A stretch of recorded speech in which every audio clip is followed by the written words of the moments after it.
Bate-papo das 6. Oferecimento Uniscan, diagnóstico por imagem. Rio Doce Radiologia. Unicor. A Unicor é referência em procedimentos cardiovasculares complexos. Um centro de hemodinâmica especializado em realizar intervenções de alta complexidade em cardiologia, fisiologia endovascular e neurologia, acreditado para tratamento de TAV. Somos referência no procedimento de oclusões coronarianas crônicas na América Latina. Entre em contato para mais informações. Unicor, medicina de primeiro mundo em Linhares.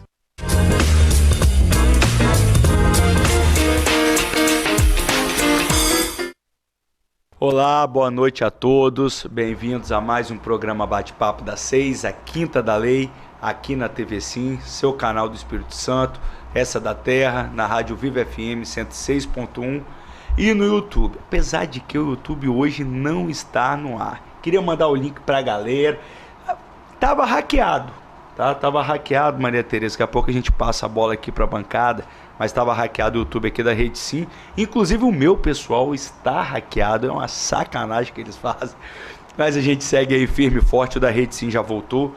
Você que está nos vendo, depois vai lá no YouTube, se inscreva no Rede Sim ao vivo, que a gente sempre passa o programa em tempo real lá no YouTube. O tema de hoje é direito ambiental. Vamos falar de muitos assuntos que são importantes para o seu dia a dia. Para isso, temos a fera aqui, Dr. Rafael Soares Raso, que é advogado, mas hoje está muito mais no mundo business, não é isso mesmo? E apresentando também a doutora Maria Tereza Margoto Marianelli. Mas antes de passar a bola, vamos ver como é que está a BR-101, dar um pulinho lá na BR. É trânsito relativamente tranquilo, né? Um trânsitozinho ali, é mais o sinal fechado. Acho que o quintou ainda não está vigente. Tá, Rafael? Tá tranquilo ainda. Não é? O que você está achando ali? Mais ou menos? Da Lasa não? Da Lasa pra cá não tá tão tranquilo assim não. Você veio do centro, Maria Tereza? Vim do centro, estava tranquilo. Tranquilo, Cheguei cedo, semana passada eu cheguei tarde. Mas mesmo? Semana passada, véspera de feriado, Tava osso. Já era um meio feriado, né? Tava osso, mas hoje tá bem tranquilo. Tá bem tranquilo. Véspera de feriado a gente pode até considerar amanhã, né? Porque segunda é feriado. É verdade. Aqui no Espírito Santo é feriado direto. Segunda e sexta, né? Segunda e sexta. Emenda o estadual com o federal, federal com o estadual e às vezes com o municipal. O negócio é ter feriado. Vamos lá. Vamos lá. Vamos falar de direito ambiental.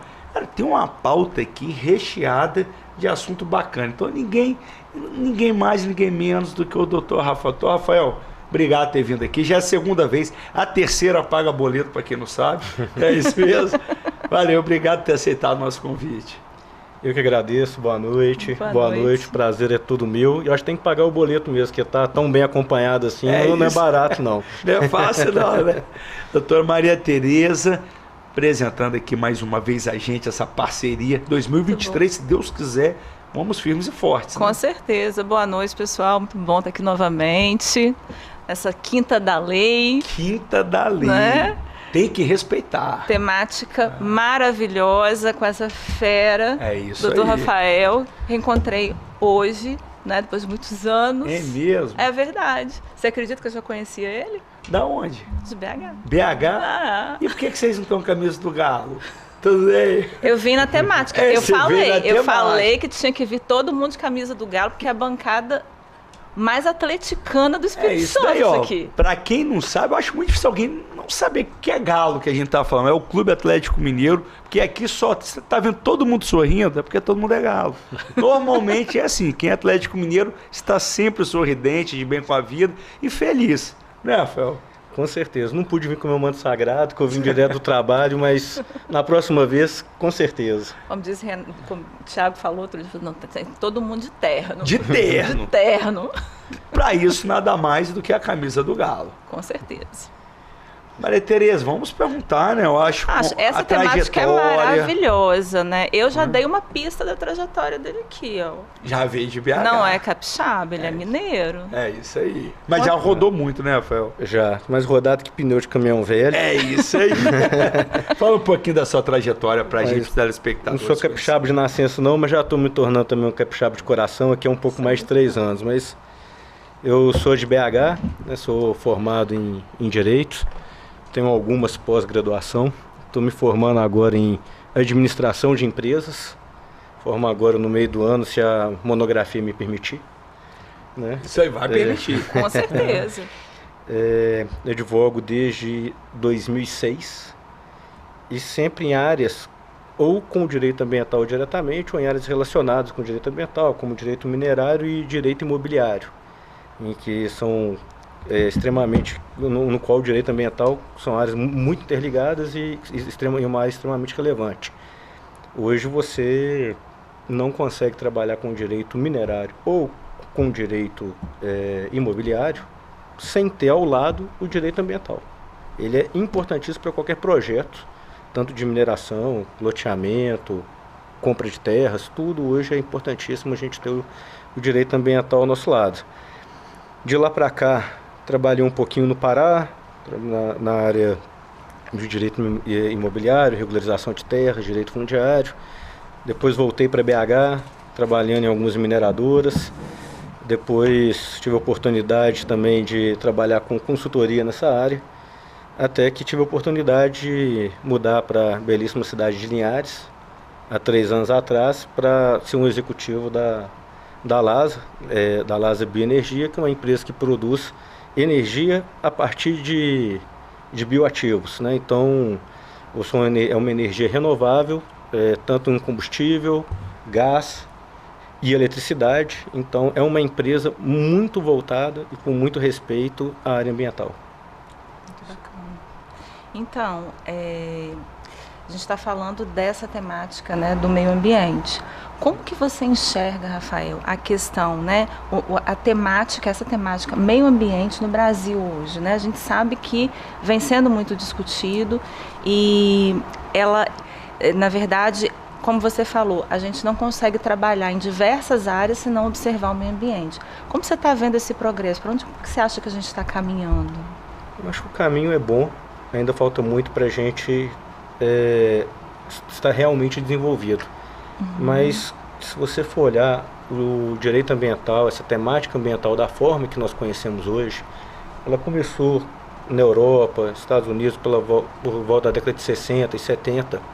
Aqui no Brasil nós tivemos um marco, que foi em 1981. Então a gente começou um pouquinho atrasado com relação a isso, mas a gente tinha uma grande vantagem, a gente ainda tinha um país inteiro a explorar, diferentemente da Europa e dos Estados Unidos, que já eram muito explorados. Então a gente conseguiu preservar muita coisa, como preserva até hoje. E então de lá para cá, né, de 80 para cá, nesses 42 anos que a gente tem visto, depois a gente ainda teve o Código Florestal, a gente vê uma mudança muito grande, mas muito mais que legislação. A gente vê a importância que as pessoas, que o próprio brasileiro está dando à preservação ambiental, mas entendendo que você tem que garantir a produção, tem que garantir o trabalho e, ao mesmo tempo, respeitar o meio ambiente.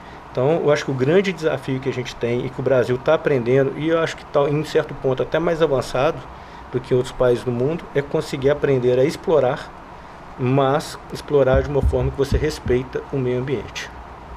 Isso é muito bacana, porque quando a gente fala da atividade privada, iniciativa privada ou pública também, porque muitas iniciativas públicas colidem ali, muitas das vezes, com o meio ambiente. Muitas obras gigantescas, que aí você tem que, às vezes, mitigar uma área, mitigar uma outra área, para poder viabilizar também. Como você enxerga às vezes, esse conflito, abre aspas, que acontece entre uma iniciativa, vou dizer, privada ou pública, com a preservação do meio ambiente? Você acha que os dois conseguem andar juntos? Conseguem. Eles têm que andar juntos. Não pode ser diferente. Então nós é que temos que ser criativos, nós que temos que ser inteligentes e saber juntar uma coisa com a outra. E não só o meio ambiente, mas também a questão social. Então a gente tem que juntar essas três, esse tripé de uma forma que ele dê sustentabilidade. Você falou do Estado, só por uma curiosidade, a primeira licença da LASA, ela foi tirada na Secretaria de Meio Ambiente, de Saúde. Então o Estado, isso há 40 anos mais ou menos atrás, o Estado não era preparado para isso. O Estado não tinha pessoas especializadas nesse setor. E hoje o Estado, ele também vem se especializando, vem colocando pessoas e vem melhorando muito esse sistema. E é importantíssimo que o Estado caminhe junto com a iniciativa privada. A gente precisa da ajuda do Estado. E o Estado, que muitas vezes é visto como aquele que só vem a atrapalhar, tem mudado muito essa figura, né? Tem tentado colocar pessoas que conseguem enxergar o desenvolvimento ambiental junto com o desenvolvimento das empresas. Então o Estado também tem melhorado nesse sentido. Hoje os funcionários públicos estão mais bem preparados, né? Esse pessoal mais novo que tem vindo aí já tem uma visão que não adianta você simplesmente preservar. Porque se você só preservar também, você não vai preservar a espécie humana. Sim. Então, como você perguntou, tem que caminhar junto. Não tem outro caminho. As duas coisas têm que caminhar junto, porque uma coisa não vive sem a outra. Sem sombra de dúvida. A gente vê aqui, pelo menos no norte aqui do estado, para quem não sabe, o nosso programa é gravado em Linhares e ao vivão, exceto domingo, né, Maria Tereza? Domingo, todos os programas aí durante a semana vão ao ar novamente. Mas então, a gente que está aqui no norte sofre muito com uma pista única para ir a Vitória, para voltar de Vitória, para ir para o norte do estado e para voltar. Raras as exceções que durante esse trajeto você consegue uma pista duplicada. Sim. E muito se fala, eu nunca fui a fundo porque também a gente não consegue nem chegar até lá, mas eu já vi deputado federal falando, por exemplo, já vi, se eu não me engano foi o da Vitória, já vi Felipe Rigoni e já vi pessoas também da concessionária da Eco 101. E aí parece que tinha um trave, que é Soretama, reserva. Tal. E aí você fica naquele impasse. Não é um impasse? Porque você preserva a fauna e a flora. E ao mesmo tempo, um monte de pessoas morrendo por acidente. Você vai ultrapassar, você não tem pista, o acostamento apertado. E aí você fica nesse cenário muito complicado. De que assim, será que não tem uma forma da gente preservar, mas dar uma mitigada e preservar mais a vida humana?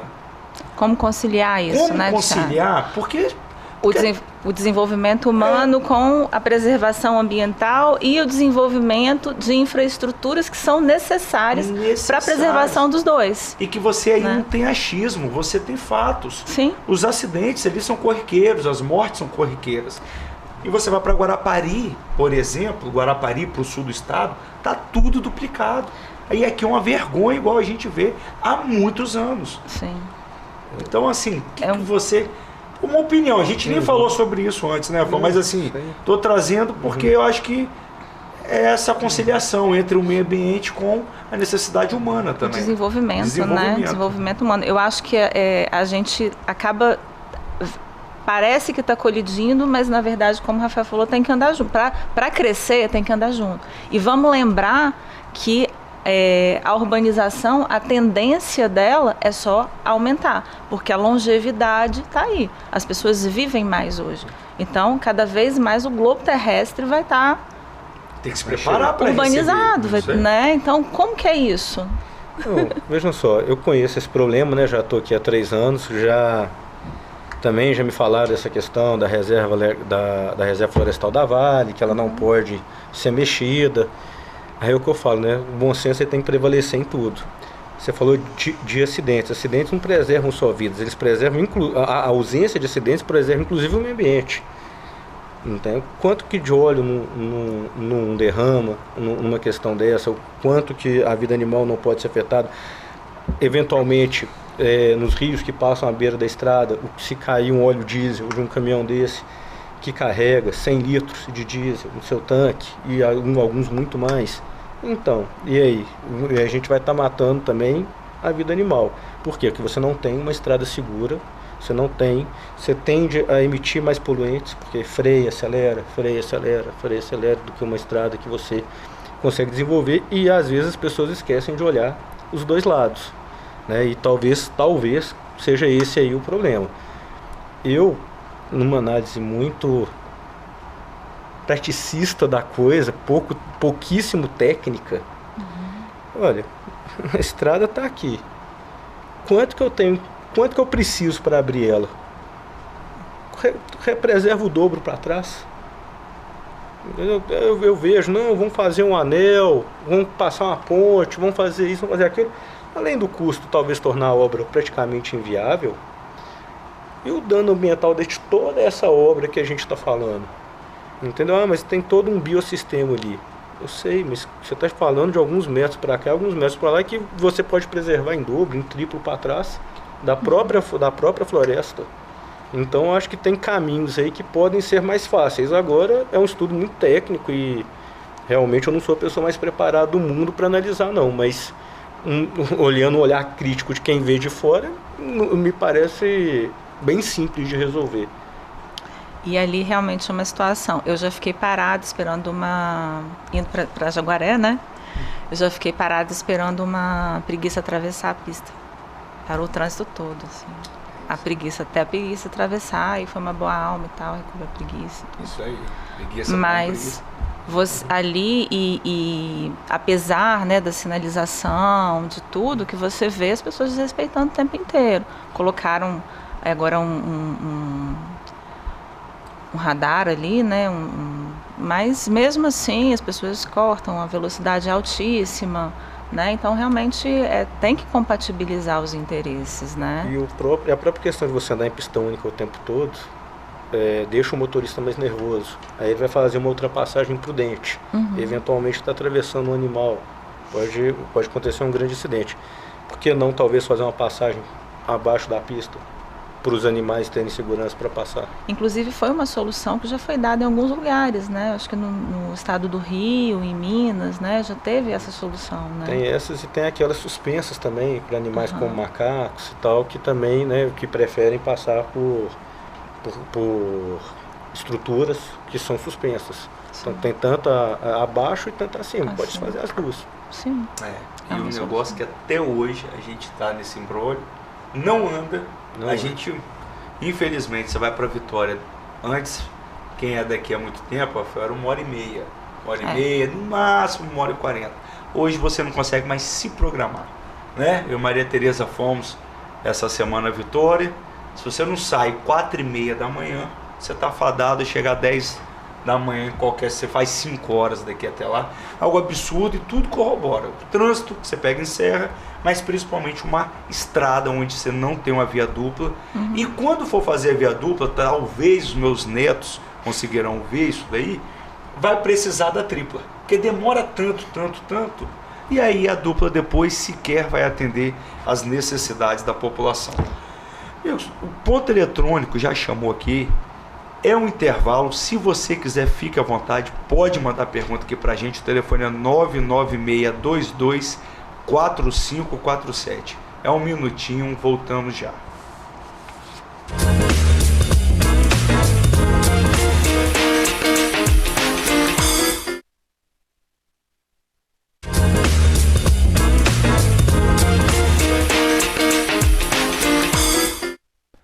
Voltamos com o segundo bloco do nosso programa Bate-Papo das 6, a Quinta da Lei, aqui na TV Sim, na Rádio Viva FM e no YouTube. Se tiver qualquer pergunta, fique à vontade, o telefone é 996224547. Tema de hoje, direito ambiental. E agora você inicia com uma pergunta que, assim, é o desafio. Fiz esse questionamento. Nós estamos falando aqui de todos os desafios, né, que a gente enfrenta para a preservação. Doutor Rafael, como que a iniciativa privada, como que as empresas vêm contribuindo, né, para essa preservação ambiental, para esse desenvolvimento aí dessas políticas de preservação? Excelente pergunta, Maria Tereza. Pode me chamar de Rafael mesmo, por favor. Nós estamos aqui falando sobre Estamos entre amigos, afinal de contas, né?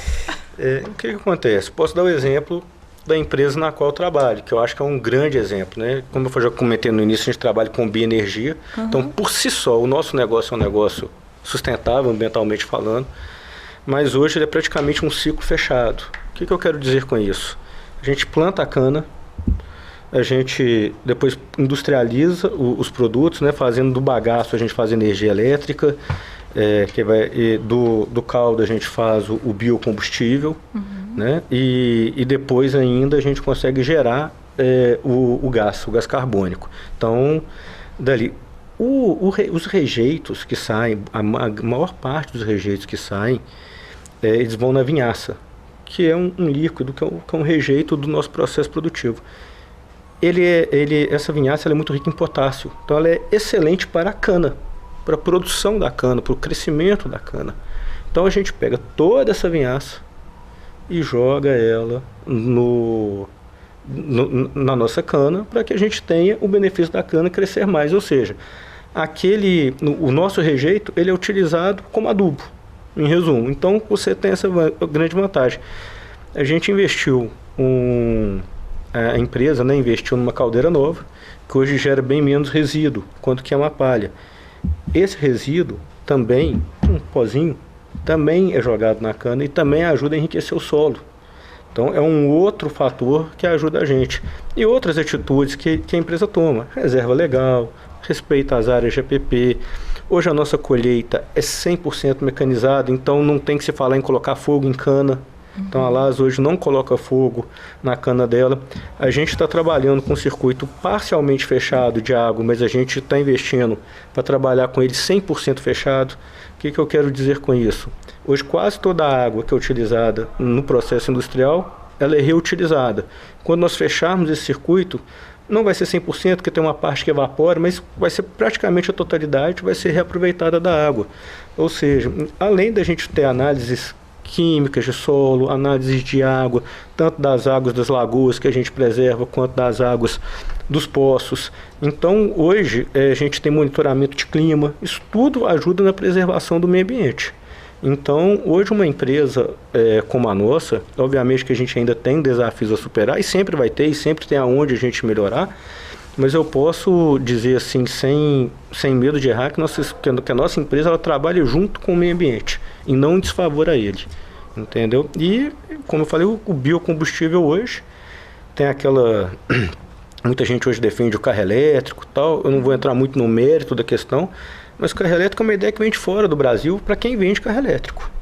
Hoje nós temos aqui o biocombustível que, nas nossas pesquisas, os nossos estudos, tem estudos que comprovam isso, o álcool, desde o processo produtivo até a utilização dele nos carros, ele causa muito menos impacto ambiental do que o carro elétrico. Agora, e é um produto que é nosso, que é nacional, né? Talvez, se a gente não for o maior produtor do mundo, é o segundo. Então, acho que valeria muito mais a pena a gente investir nisso, talvez, do que em carros elétricos. Em carros que andem somente a álcool, por exemplo, porque hoje o carro ele é construído para ser a gasolina e adaptado para ser flex. Se ele for um carro estudado para o álcool, você vai gastar muito menos álcool por quilômetro rodado. Olha que bacana, tá vendo? É vivendo e aprendendo. Por isso que aqui é uma aula que a gente vem ter. Sempre uma aula. Mas olha, a Lasa tá de parabéns, hein? Muito bacana mesmo. Também gostei muito. Se todas as empresas privadas se preocupassem, né, e tivesse também oportunidade, que às vezes dependendo mas de todo jeito, independente do seu KNAI ou da sua atividade, você pode contribuir com o meio ambiente. Sim, não é? Com certeza. E bacana esse trabalho aqui da Lasa, que a gente tem orgulho de tê-la aqui no município de Linhares e de tê-lo lá à frente, com certeza, exercendo um brilhante trabalho. E só para completar, é bom lembrar que lá a gente ajuda a cuidar de 700 famílias. Isso só na Lasa, fora o grupo todo, que são aproximadamente 5 mil famílias que a gente ajuda, né, a cuidar. Então é motivo de muito orgulho, sabe, pra gente que trabalha lá. Sem dúvida. Eu vou aproveitar para mandar um abraço aqui especial pro Giovanni, diretor aqui da Rede Sim, que mandou um abraço carinhoso para você. Muito gente boa. Gente boa, né? Giovanni, nota 10. E também pro Divanildo. Divanildo é show de bola, ele que comanda lá o posto Camata. Tamo junto, viu, Divanildo? Um abraço, meu amigo. Aí, Rafael, a gente fala, quando eu falo também dessa questão do meio ambiente, às vezes é muito importante o diálogo, né, do ente público com o setor privado, ver as necessidades, estar com as portas abertas, não criar barreiras. Você vem sentindo que vem melhorando, porque já foram tempos difíceis. Foram tempos muito difíceis. Foram tempos... eu vi um projeto maravilhoso de mineração lá em Minas Gerais não seguir. Inclusive esse projeto tinha a ideia de construir um porto aqui em Linhares. Não sei se vocês sabem disso, mas é uma mineradora em Minas Gerais com 2 áreas de extração e teria como válvula para exportação um porto multicargas aqui em Linhares, que chegaram inclusive a adquirir o terreno aqui, ele perto da Petrobras. Esse projeto não foi para frente. E um dos grandes motivos, talvez o principal motivo, foi a questão ambiental. A burocracia, os pedidos que muitas vezes não faziam sentido, eram muito além daquilo que o bom senso trazia e muitas vezes fora da própria lei, que a própria lei não preconizava aquilo. E um projeto que na época tinha uma empresa de 600 funcionários na época, e que no ápice da construção chegaria a mais de 10 mil e que depois manteria aproximadamente 5 mil funcionários. Que não, vagas de emprego que hoje não existem. De um projeto de mineração que eu posso falar, do melhor que eu já participei, que infelizmente não foi para frente. Mas hoje eu vejo melhorias. Vejo sim, eu vejo, primeiro, mais vontade política, né, de vários políticos em entender o lado das empresas, de entender a iniciativa privada. Eu vejo que hoje nós temos técnicos nos órgãos públicos com muito mais conhecimento e que vêm com uma ideia de agregar valor do que de simplesmente obstar. Antes, o que a gente encontrava muito era aquele técnico que falava assim, ele não queria que o projeto saísse, essa que era a verdade, porque talvez no modo dele pensar, o mais importante é você preservar o meio ambiente independentemente de qualquer coisa. Ele não entendia essa visão do crescimento conjunto, da preservação do meio ambiente com o desenvolvimento humano. E hoje não. Hoje a gente já encontra muito mais técnicos, mais bem preparados, entendeu? Com conhecimento e que entendem essa necessidade do crescimento da sociedade, sem deixar de lado a importância da preservação ambiental, do respeito ao direito ambiental, mas principalmente ao meio ambiente. Então hoje tem melhorado, mas ainda temos muitos desafios. Temos que melhorar muito ainda. A legislação ela precisa ser mais clara. Ela precisa preconizar, vocês têm que fazer exatamente isso, desta e desta forma, nem mais e nem menos. Então, quando o técnico for avaliar, ele tem que avaliar exatamente isso aqui. Se você está fazendo da forma correta, ele vai aprovar. Se você não está fazendo da forma correta, ele vai reprovar e não vai deixar passar. Então, falta isso. E às vezes a gente esbarra nas idas e vindas. Você manda um projeto, aí ele é devolvido. Por quê? Porque você não tem uma lei com clareza. Aí você manda, às vezes, aquela pessoa que analisou o primeiro projeto, eventualmente está de férias, está em alguma licença. Aí vai ser uma outra pessoa que vai analisar. Como a lei não é extremamente diretiva, aquela pessoa tem uma outra visão.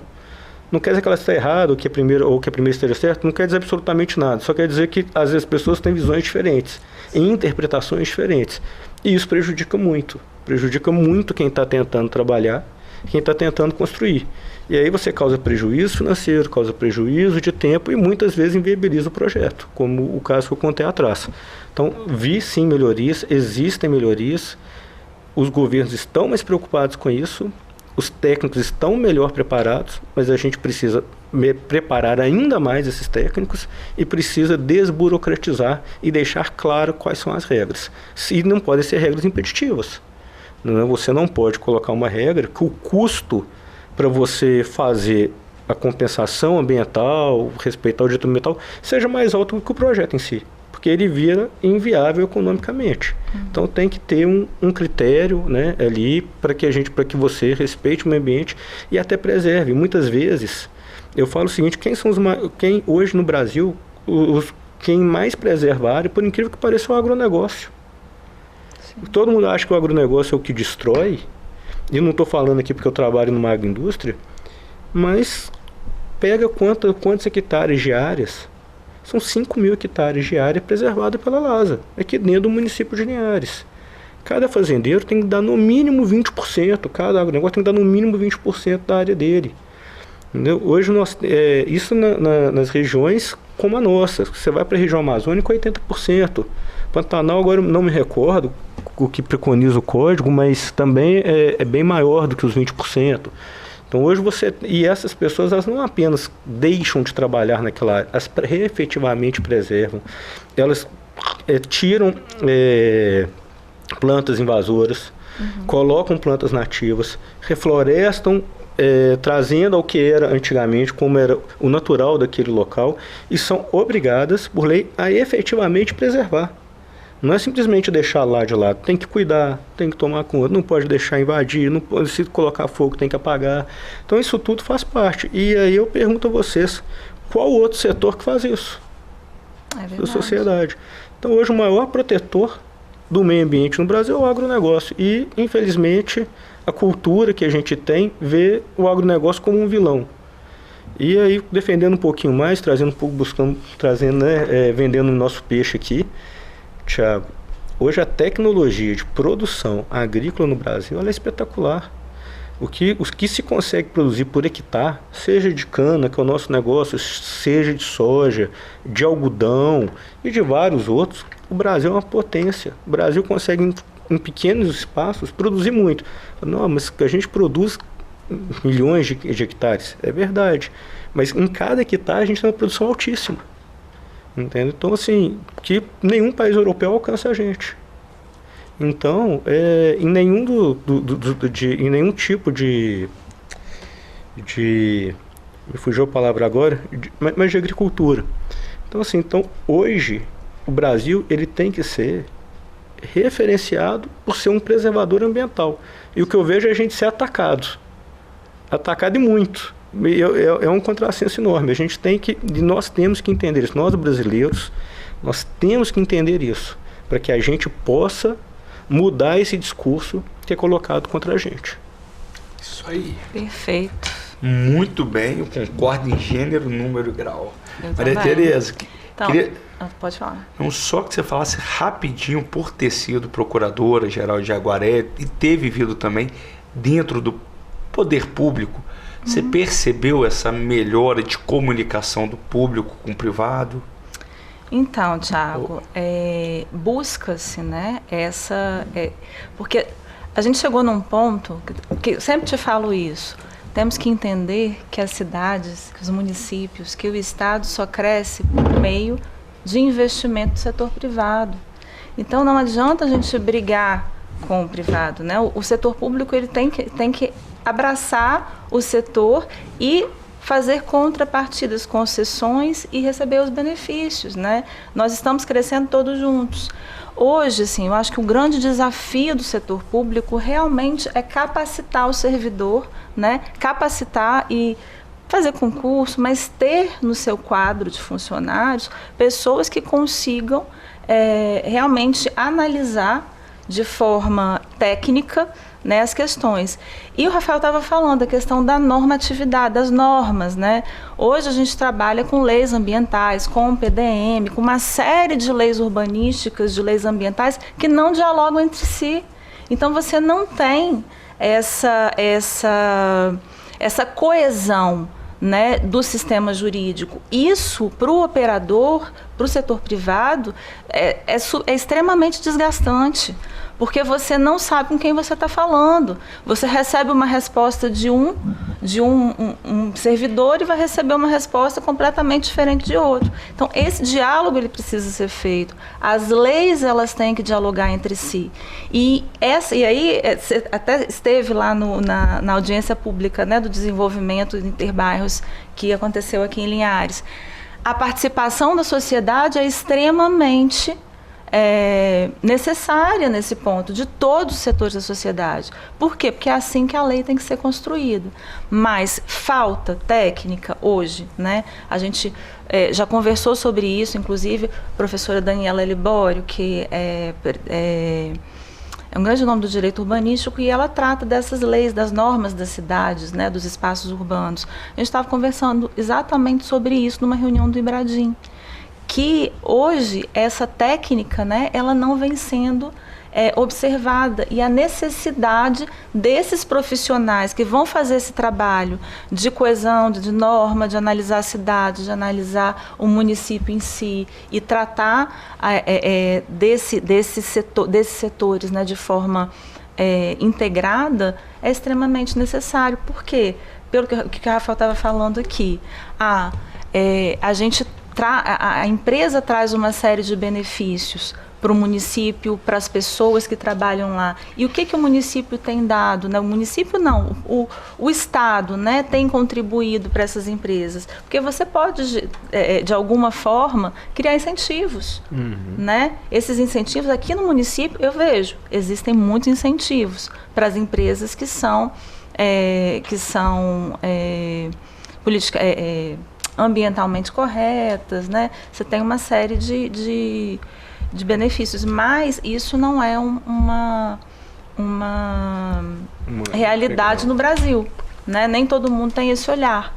E Jaguaré também começou. Quando eu estava lá, eles começaram, né? Eu já saí há praticamente 8 meses, mas já estavam caminhando, já vinham caminhando para esse diálogo, para trazer empresas, porque se entende que o desenvolvimento do município do município, da cidade, depende dos investimentos do setor privado, né? Agora, Rafael, depois, o ponto eletrônico já chamou aqui para a gente pro intervalo, mas eu queria voltar falando sobre agronegócio e agroindústria, para dizer até mesmo a importância para a sociedade, o que se trata, que a gente finaliza daqui a pouco o nosso programa. E quem quiser mandar mensagem pode ficar à vontade, o telefone é 996224547. É um minutinho, voltamos já.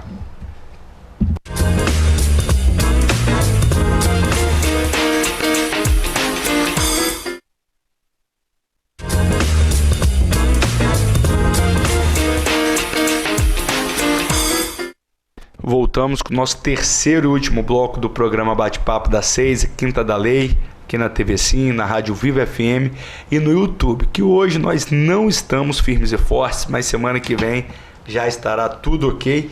Terceiro e último bloco é rapidinho, vamos falar de direito ambiental, mas agora, aquela pergunta para o Rafael, né? Você falou sobre agroindústria e agronegócio, né? A gente terminou o segundo bloco falando nisso. Fala pra gente, Rafael, o que seria agroindústria e agronegócio? Bom, o agronegócio, ele é especificamente voltado para a produção agrícola, né? De qualquer coisa. Então, você vai colocar aí o gado, você vai colocar a soja, vai colocar o milho. Então, é aquela pessoa que produz o produto agrícola. A agroindústria, ela vai um pouquinho além. Ela, além de produzir, ela transforma esse produto industrialmente falando, que é o nosso caso, que a gente transforma a cana em álcool, transforma a cana em energia, transforma a cana em gás. O grupo ainda fabrica aguardente, fabrica açúcar. Então, essa é a diferença básica entre o que é o agronegócio e o que é a agroindústria. Agora, a importância do agronegócio, da agroindústria em si, para vocês terem uma ideia, representa mais de 25% do PIB brasileiro. Então, estamos falando de mais de 1/4 do PIB brasileiro está ali. A gente está falando de aproximadamente 20 milhões de pessoas empregadas. Um país de 200 e poucos milhões de pessoas, são quase 10% da população, da população total. Da população empregada é muito mais do que isso. Então, hoje o agronegócio, no Brasil, é o principal setor. O agronegócio e a agroindústria, sim, conjuntamente. É o principal setor da economia brasileira. É o que move o país hoje. O que a gente pode fazer para melhorar, na minha visão, ainda mais, fazer ainda mais a agroindústria. A gente ainda está muito voltado para o agronegócio. A gente tem que trabalhar mais a agroindústria, porque aí a gente agrega valor ao produto e aí a gente consegue trazer mais retorno financeiro, efetivamente, e trazendo recurso financeiro, você traz retorno financeiro para essas 20 milhões de pessoas que estão empregadas nesse setor, além de poder empregar muito mais.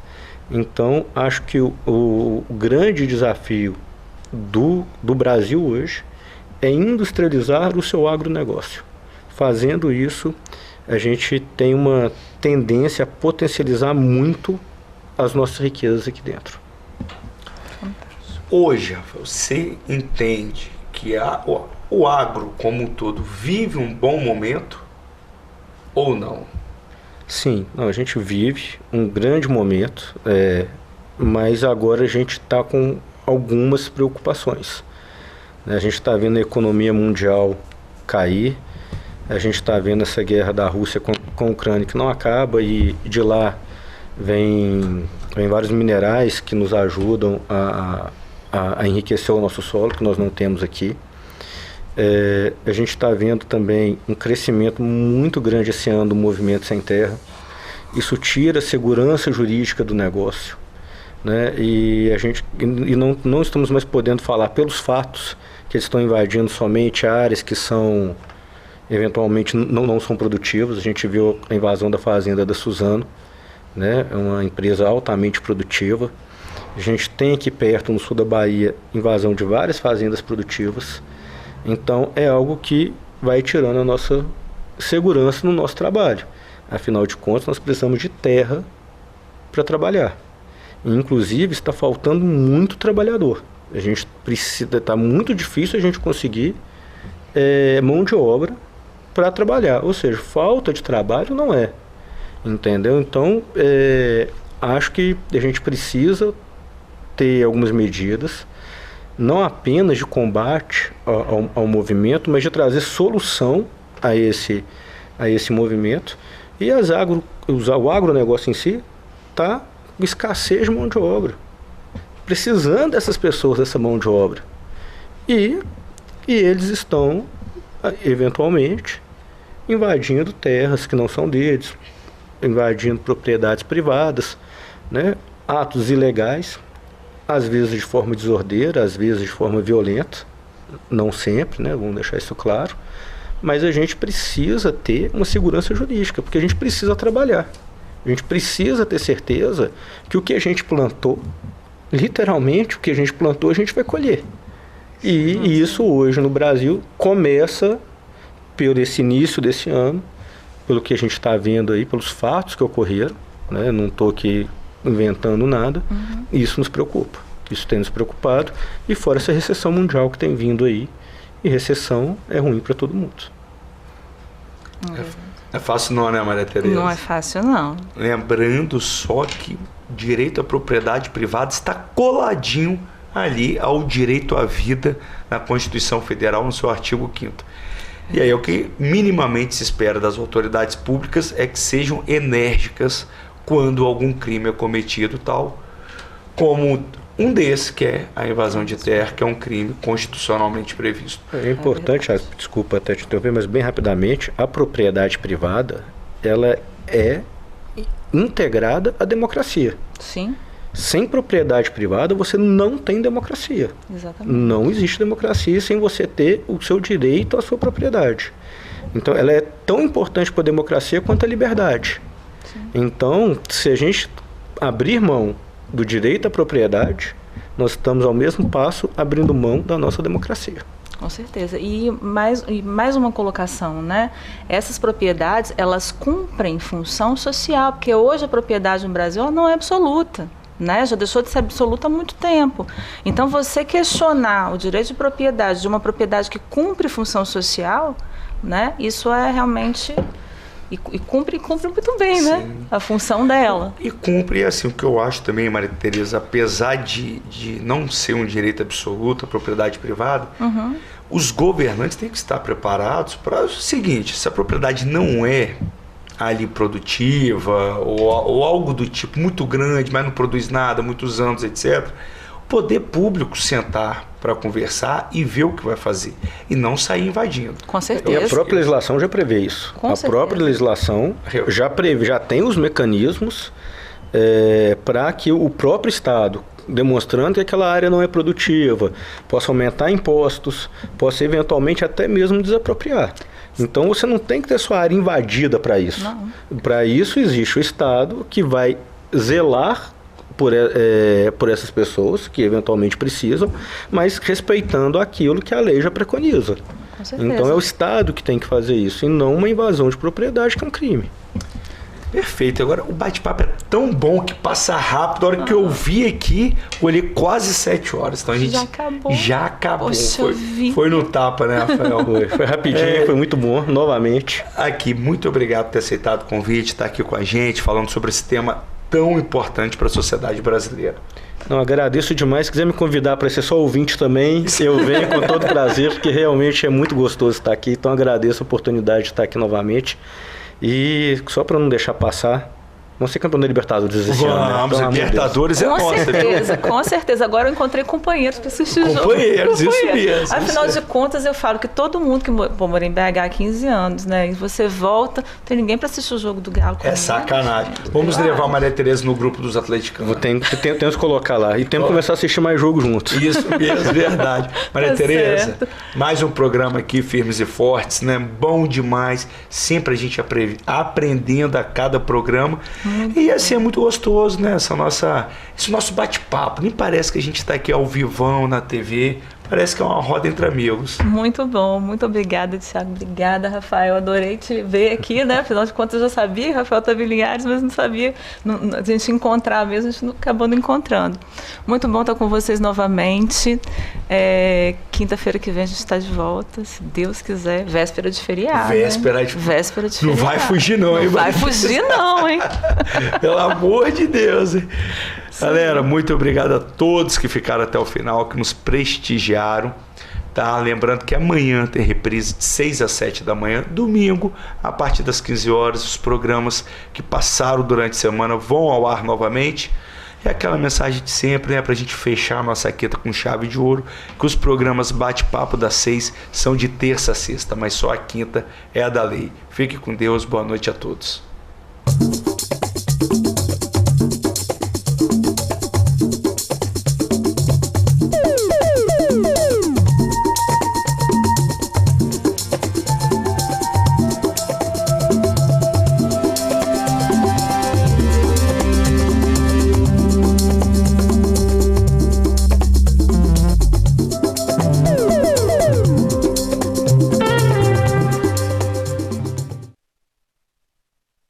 Bate-Papo das 6. Oferecimento Uniscan, diagnóstico por imagem.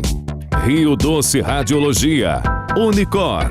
Visualizar seus exames de imagem online é rápido, seguro e te poupa tempo. Com a Uniscan Linhares é assim, cada vez mais fácil acessar seus exames. Além de não precisar guardar papéis em excesso, você conta com maior nitidez e resolução nas imagens e é super prático na hora de mostrar ao seu médico. Quer visualizar os resultados dos seus exames online? Acesse nosso site uniscan.com.br. Tá na mão Uniscan, seus resultados de exames na palma da sua mão.